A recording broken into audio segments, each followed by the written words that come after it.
வேங்கடம் ராஜசேகரன் பிள்ளையின் மகன் ராஜரத்னம் பிள்ளையாகிய நான் சுய உணர்வுடன் எழுதிய உயில் இது.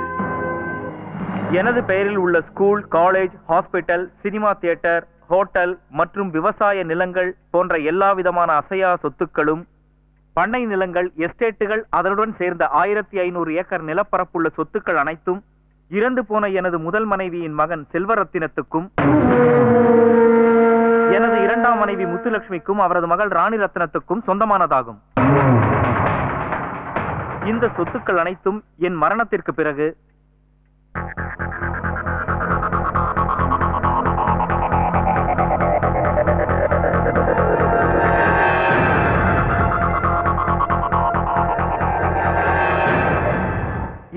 வருடங்களுக்கு மேற்படி சொத்துக்கள் அனைத்தையும் பராமரிக்கவும், உரிமை கொண்டாடவும், அதை அனுபவிக்கவும் வேறொருவருக்கு நான் அதிகாரம் அளிக்கிறேன்.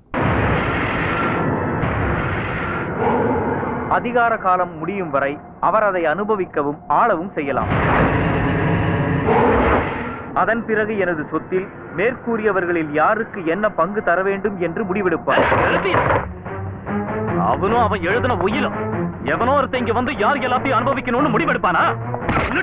நாளுக்கு பிறந்தா எந்த கூத்திய மகன்டா எங்களை அதிகாரம் பண்ண வர்றது? யாதியா சொல்றா, எவன்டா அது? கர்நாடகா பெல்லாரியில் இருக்கிற ஒரு எரும வியாபாரி, பேரு ராஜா, பெல்லாரி ராஜா.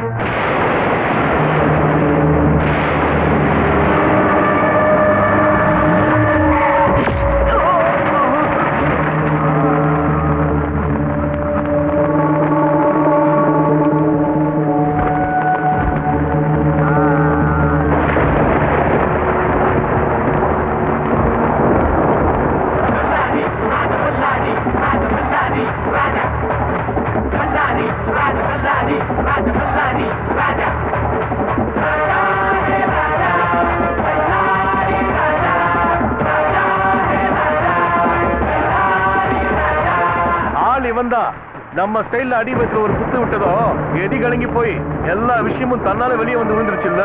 உண்மையை சொல்லடா. ஐயா, என்ன எதுவும் பண்ணிடாதீங்க, நான் ஒரு பாவப்பட்ட டாக்டருங்க.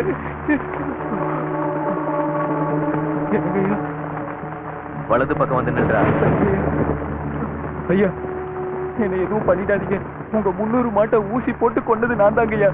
நானா இதை செய்யலங்க, அந்த சாமிக்கன்னு சொல்லி தாங்க நான் செஞ்சேன். என்ன மன்னிச்சிருங்க ஐயா.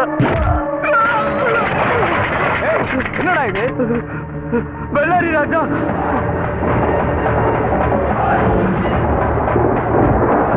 பெல்லாரி ராஜா தெரியாது. நான் ஓவரா லுக் விடுற. நான் சீன் காட்டி நீ பாத்துருக்க மாட்டேன்னு நினைக்கிறேன். டாய் நான் டாய் நீலுது கேட்டது அடி. அப்பாலைக்கு தான் பேச்சு.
நான் செஞ்சது தப்பு. இனிமே நான் உன் வம்புக்கு வர மாட்டேன். வரத்துக்கு உன்னை நீ உசோட விட்டு வச்ச நடம் அவனை சாமி பண்ண.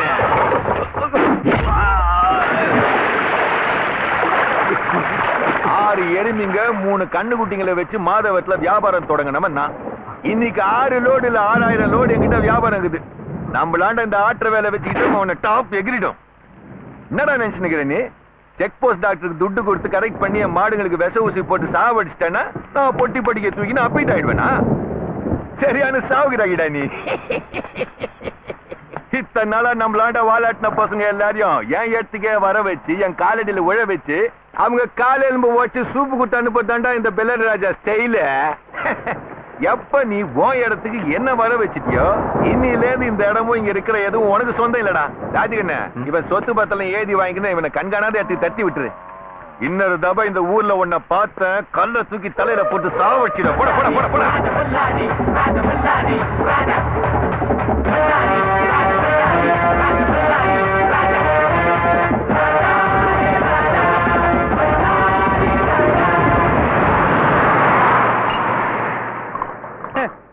ஊர் உலகத்துல இப்படி எல்லாம் கூட நடக்குமா? செத்ததுக்கு அப்புறம் அவங்க சொத்து குடும்பத்துக்குள்ள போய் சேரும், வேற யாரோ பாத்துக்கணும்னு எழுதி வச்சிருக்காரு. 25 வருஷத்துக்கு அந்த ஊர்லயே இருந்து அவங்க சொத்துக்களை இவர் பாத்துக்கணும்னா இங்க இருக்கிற பிசினஸ் என்ன ஆகுறது? அதெல்லாம் சரிதான். அவரு உயிர் எழுதி வச்சுட்டு இறந்துட்டாரு. போறதா இல்ல இங்கே இருக்கிறதான்னு நீங்க தான் தீர்மானிக்கணும். என்ன பண்றதா இருக்கீங்க?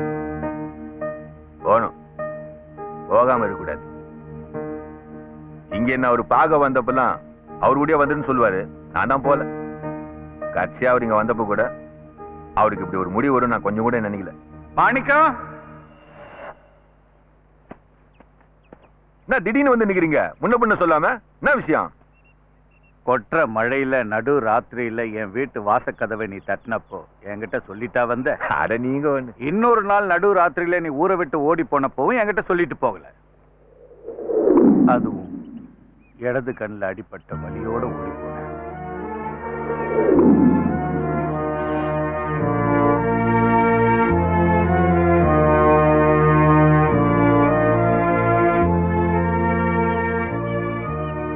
நடந்தது நடந்துச்சு. இந்த பழைய கதைலாம் இப்ப என்னத்துக்கு? பழைய கதை மட்டும் இல்லடா, சொல்றதுக்கு புது கதையும் நிறைய இருக்கு. இந்த ராஜரத்னம் பிள்ளை எவ்வளவோ சம்பாதிச்சோம், மனசுல நிம்மதியே இல்லாதவன். போதும், எவ்வளவோ பட்டுட்டேன். எவ்வளவோ வாரி கொடுத்தும் ஆசையே அடங்காத 2 பிள்ளைங்க சொத்துக்காக அடிச்சுக்கிறோங்கிற பேர்ல அப்ப முன்னாடியே துப்பாக்கியை தூக்குறாங்க. இவங்க இப்படியே அடிச்சுக்கிட்டு இருந்தாங்க, இவ்வளவு காலம் நான் கஷ்டப்பட்டு சம்பாதிச்சு சொத்தெல்லாம் அழிஞ்சு போயிடும், அது உறுதி. ஏன் ரத்தம் இல்லைன்னாலும் நீதான் எனக்கு மகனா இருக்க. என்னை விட்டு தள்ளி இருந்தாலும் நீ காட்டுற அன்பு என் மனசு நிறைய நிறைஞ்சிருக்குடா. என்ன பண்றது? அந்த அன்பு எனக்கு பிறந்த பிள்ளைங்க கிட்ட இருந்து எனக்கு கிடைக்கலடா. எவ்வளவோ சொல்லி பார்த்துட்டேன், அவங்க திருந்துற மாதிரி இல்ல. அவங்க திருந்தணும், உன்னை பார்த்து அவங்க மாறணும். நான் கண்ணை மூடுறதுக்குள்ள அவங்க 2 பேரும் ஒத்துமையா இருக்கிறத பார்க்கணும்னு நான் கடவுள்கிட்ட வேண்டாத நாள் இல்ல. எனக்கு வயசாயிடுச்சுங்கிறதுக்காக இல்ல, இருந்தாலும் இதெல்லாம் தாங்கிட்டு நடக்க நீ என் கூட இருக்கணும்னு தோணுது. ஏன்னா அங்க நடக்கிறதெல்லாம் வச்சு பார்க்கும்போது எனக்கு ஏதாவது ஆயிடுமோன்னு பயமா இருக்கு. இப்ப என்ன ஆயிடுச்சு நீங்க புலம்பி நிக்கிறீங்க? நீங்க மனசு வச்சா நடக்காத காரியங்கதா. அப்படியே ஒரு பிரச்சனை வந்துச்சுன்னு வச்சுக்கோங்க, நான் என்ன தூக்குறேன்? நீங்க கவலையே படாம போயிட்டு வாங்க. இப்பதானே எனக்கு தெம்பே அத சொல்லு.